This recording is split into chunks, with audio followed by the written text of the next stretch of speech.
Selamat pagi Ibu, perkenalkan kami dari kelompok 6. Sebelum kami membahas, izinkan kami untuk berpantun. Bertemu teman yang lama tak sua. Ternyata dia bergelar sarjana hukum. Selamat pagi Ibu Hanim tercinta. Semoga bibir terhias senyum. Sebelumnya itu, izinkan kami untuk memperkenalkan diri. Perkenalkan, nama saya Diana Juma. Saya Febian Rosna. Saya Nayla Zafira Helmut. Saya Fenia Aurelia. Dan kami akan membahas hasil presentasi kami. Dan pertanyaan pertama akan dijawab oleh Feby.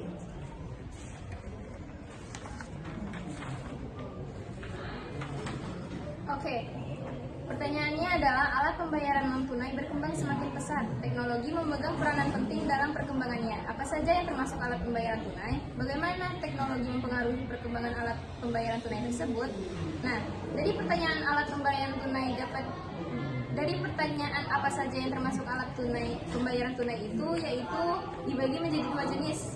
Yang pertama uang kertas dan yang kedua yaitu uang logam.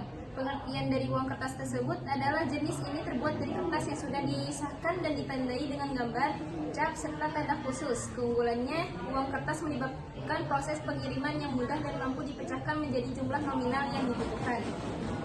Yang kedua yaitu uang logam. Uang logam ini umumnya terbuat dari aluminium atau nikel, menawarkan kekuatan dan daya tahan yang baik serta kesulitan untuk dipalsukan.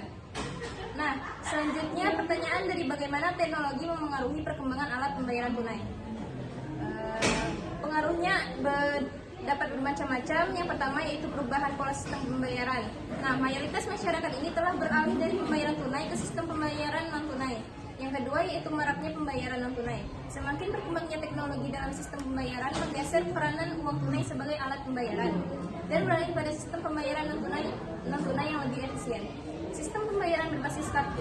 Alat pembayaran menggunakan kartu adalah seluruh instrumen sistem pembayaran yang umumnya berbasis kartu. Adapun kartu yang digunakan sebagai APMK antara lain seperti kartu anjungan tunai mandiri atau sering kita sebut sebagai ATM, kartu debit, kredit, dan lain-lain. Selanjutnya yaitu alat pembayaran uang semakin bervariasi. Alat pembayaran elektronik dianggap lebih efektif dalam membantu percatatan keuangan sebab setiap transaksi akan tercatat dan tersusun dengan rapi. Terus maraknya platform pembayaran elektronik. Hadirnya berbagai sistem pembayaran berbasis aplikasi atau e-wallet yang dikenal sebagai dompet digital yang dapat digunakan untuk berbagai transaksi, termasuk pembayaran. Bahkan saat ini fintech dan e-komsi telah bekerja sama dalam hal pembayaran dengan layanan dompet digital seperti OVO, Dana, GoPay, dan lain-lain, sehingga memudahkan dalam pembayaran.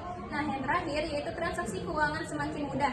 Sistem pembayaran menjadi lebih mudah karena adanya pengaruh perkembangannya teknologi. Masyarakat tidak perlu lagi membawa uang tunai dalam jumlah banyak dan tempat baik dan tersimpan baik di dalam bank. Nah, selanjutnya pertanyaan nomor 3 akan dibacakan oleh Naila. Pertanyaan nomor 3.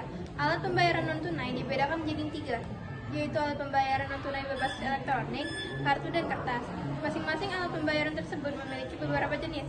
Tuliskan jenis alat pembayaran non tunai beserta cara pembayarannya. Alat pembayaran berbasis elektronik. Jenis alat pembayarannya adalah: pertama, berbasis server atau e-wallet, 2, berbasis kartu elektronik, 3, internet banking, 4, mobile banking. Cara penggunaannya: alat transaksi berbasis elektronik yang memungkinkan pengguna untuk mengakses rekening melalui smartphone. Cara menggunakan mengharuskan pengguna untuk mengisi saldo, setelah itu bisa melakukan transaksi pembayaran. Kebanyakan melakukan pembayaran menggunakan fitur QR Code. Alat pembayaran berbasis kartu. Jenisnya kartu debit dan kartu kredit. Cara penggunaannya adalah: pastikan kartu memiliki saldo. Kartu kredit atau debit yang Anda sarafkan ke kasir akan dilayani dengan menggesek kartu ke mesin e-desi. Kasir akan meminta PIN. Jika PIN benar, akan terjadi proses online, verifikasi data, dan saldo pemegang kartu yang ada pada database server penerbit kartu. Setelah proses selesai, mesin edisi akan mengeluarkan bukti transaksi yang akan ditandatangani oleh pemegang kartu. 3. Alat pembayaran berbasis kertas. Jenis alat pembayaran berbasis kertas adalah cek, giro, nota debit, nota kredit, wasel, dan telegraphic transfer. Cara menggunakan cek adalah sebagai surat perintah untuk mencairkan sejumlah dana atas nama seseorang yang telah tertera pada cek. Cara menggunakan giro dengan surat perintah untuk meminta anggaran dari rekening seorang nasabah ke nasabah lainnya yang tertera di giro. Cara menggunakan nota debit sebagai penagih hutang dengan cara clearing berdasarkan pada kesepakatan yang telah dibuat. Cara menggunakan nota kredit mengirim atau memindahkan saldo non tunai pada nasabah melalui sistem clearing. Wasel, bukti penerimaan transfer antar kota yang dapat ditagih langsung pada bank penerima dana transferan. Telegraphic transfer digunakan pada kegiatan memindahkan saldo dari rekening nasabah ke nasabah lainnya, tapi dalam lingkup bank yang sama. Selanjutnya pertanyaan keempat akan dibacakan oleh Venia. Jadi pertanyaan nomor 4A, mengapa sebagian besar masyarakat lebih suka menggunakan dompet digital? Apa kelebihan dengan metode pembayaran lainnya? Jawabannya, orang-orang suka menggunakan dompet digital karena lebih aman dan mudah digunakan untuk membayar. Sejak pandemi, dompet digital ini telah mempercepat penggunaannya karena dompet digital memberi pengalaman pembayaran tak sentuh. Kelebihannya, mempercepat proses transaksi dimanapun dan kapanpun mereka tidak perlu keluar rumah untuk melakukan pembayaran. Lalu, jawaban nomor 4B, apa saja bentuk keamanan dan kemudahan dalam menggunakan dompet digital? Fitur keamanan dompet digital seperti fitur fingerprint dan face recognition yang memanfaatkan karakteristik fisik untuk fisik unik milik masing-masing anggota atau pengguna. Lalu, dompet digital memberi kemudahan dimanapun, contohnya tidak perlu repot-repot membawa dompet dan uang tunai yang banyak. Cukup dengan smartphone dan isi saldo kita bisa transaksi dimanapun dan kapanpun. Lalu nomor 4C akan dibacakan oleh dia. Dan di sini saya akan membaca pertanyaan 4C dan 4D. 4C, bagaimana prosedur penggunaan dompet digital? Yang pertama, mengunduh aplikasi e-wallet. Yang kedua, kemudian Anda akan dimintai untuk mendaftar dengan mengisi informasi pribadi. Ketiga, lalu pengguna dapat menambahkan saldo ke akun e-wallet mereka, bisa ditambahkan melalui transfer dan rekening bank atau kredit. Yang keempat, dengan saldo penggunaan bisa melakukan berbagai transaksi. Nah, soal keempat D, apa saja jenis dompet digital yang ada di Indonesia? Bagaimana dompet digital memberikan pelayanan dalam pembayarannya? Yang pertama, GoPay. GoPay memberikan pelayanan berupa transaksi cashless yang memungkinkan penggunaan transaksi tanpa uang tunai. Kedua, top up mudah karena pengguna dapat menambah saldo GoPay melalui transfer bank, minimarket, ATM, melalui agen. Ketiga, ada promo dan cashback, dan terakhir pembayaran tagihan dan fitur split bill. Ada juga OVO. Sama dengan GoPay, OVO memberikan pelayanan berupa transaksi cashless, top up mudah, promo, dan cashback, pembayaran tagihan, dan yang membedakan OVO terhadap fitur transfer yang memudahkan pengguna untuk melakukan pembayaran dengan cepat dan mudah. Dan yang ketiga, ada Dana.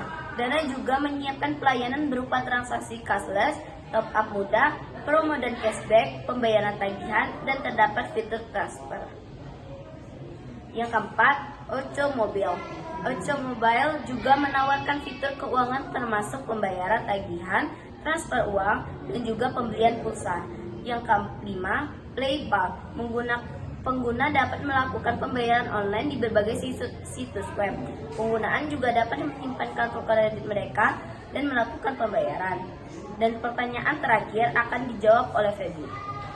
Oke, pertanyaan yang terakhir yaitu simpulkan pemanfaatan dompet digital dari infografik tersebut. Nah, jawabannya yaitu pertama, kemudahan bertransaksi. Penggunaan dapat melakukan pembayaran dengan cepat dan juga mudah. Yang kedua, pembayaran non tunai. Penggunaan dapat dilakukan pembayaran non tunai dengan aman dan juga efisien tentunya. 3. Top up dan pengelolaan uang keuangan. Penggunaan dengan mudah melakukan top up saldo melalui transfer bank, kartu kredit, dan gerai fisik yang bekerja sama. 4. Promosi dan diskon. Penyedia dompet digital menyediakan promosi dan diskon kepada pengguna secara khusus. Hal ini mendorong pengguna agar lebih aktif menggunakan dompet digital. Pembayaran tagihan. Dompet digital mempermudah melakukan pembayaran seperti tagihan bulanan, pembayaran listrik, air, telepon, dan juga internet. 5. Yang terakhir yaitu transaksi internasional, memungkinkan pengguna untuk melakukan pembayaran di luar negeri dengan mudah tanpa perlu menukarkan mata uang secara fisik. Itu saja yang dapat kami sampaikan, Bu. Jika ada salah kata ataupun ucapan, kami mohon maaf. Terima kasih. Selamat siang, Ibu Hanim. Selamat siang, Ibu.